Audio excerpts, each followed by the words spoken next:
I'm a collector of Gothic pieces and mostly, I would say, Elvis pieces. My name is Ryan Donnelly and I collect DVDs. I collect all forms of model road vehicles. Could you tell us how you got into collecting? I always had DVDs with me at a very young age. Through a colleague in a place I worked in the early 70s. Well, with the Elvis pieces, I've been a fan of Elvis from I was about 11. And I started then. As for the Gothic piece, my brother lived in Romania. He was a journalist. He ran a newspaper there.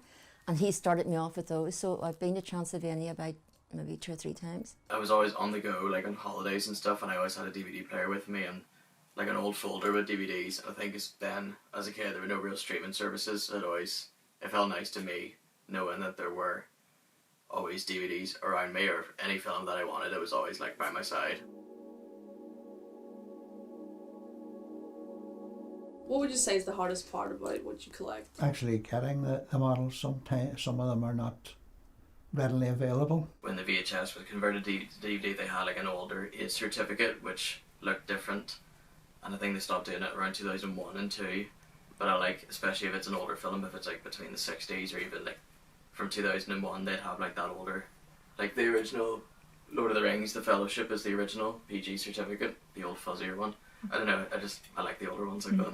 It's better to travel to get them rather than buy them online, which you can do. People in England made up a list of models that they had for sale, and they would send that to you in the post, and then you'd go through that list. Is there any particular way that you organise and display your items? The Gothic stuff, yes, and in the corner there's a mother with her 2 children and the zombie statue in the front hall. But the Elvis ones, not any particular way, because they're personal to me.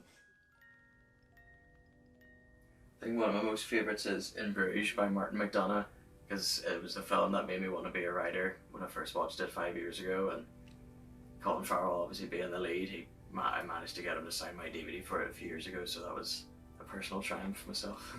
Daimler ambulance, there are 2 of those in Belfast.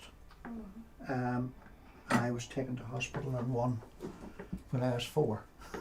What's sort of your favourite item in your collection then for the Elvis items? The statue right beside me. Do you want to tell us the story? Oh my God, that's a story and a half.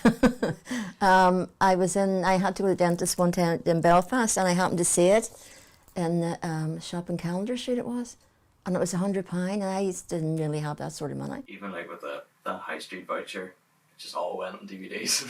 When I got to the shop, they reduced it by £100. So I went in and I bought it, and I got on the bus and sat it beside me. And my mum lived in Andersonstown, and I was walking up Andersonstown Park West, and I fell. And his mic came off. And I cried sore. What do people usually say when they learn that you have such a huge collection of DVDs? Some are impressed, and some just bring up the fact that everything is streaming services now. But it's always handy if people are always here, and if there is a certain film that they want to watch on a streaming service, they don't have it, and I just say, it's right there. They look a wee bit shocked and think you're a bit weird, which is probably true.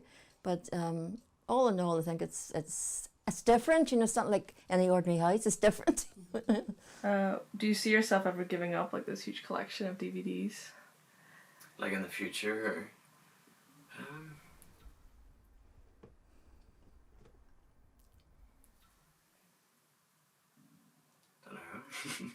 I've never had to think of that. The Elvis collection, no. I've been collecting them for 40 years. If I pass on, where's the models going to go to? So I would seriously think in this future that I'll have to part with them and pass them on or sell them or whatever. I'm very proud of my collection because it entails and highlights every single film that I've pretty much watched from childhood, ranging from Pixar animations to like really brutal revenge thrillers, as like a sort of evolutionary chart of my life itself and the films that I watched in it. Would you say that you're overall proud of your collection? Yeah, oh yeah. Yeah, definitely. Yeah, yeah.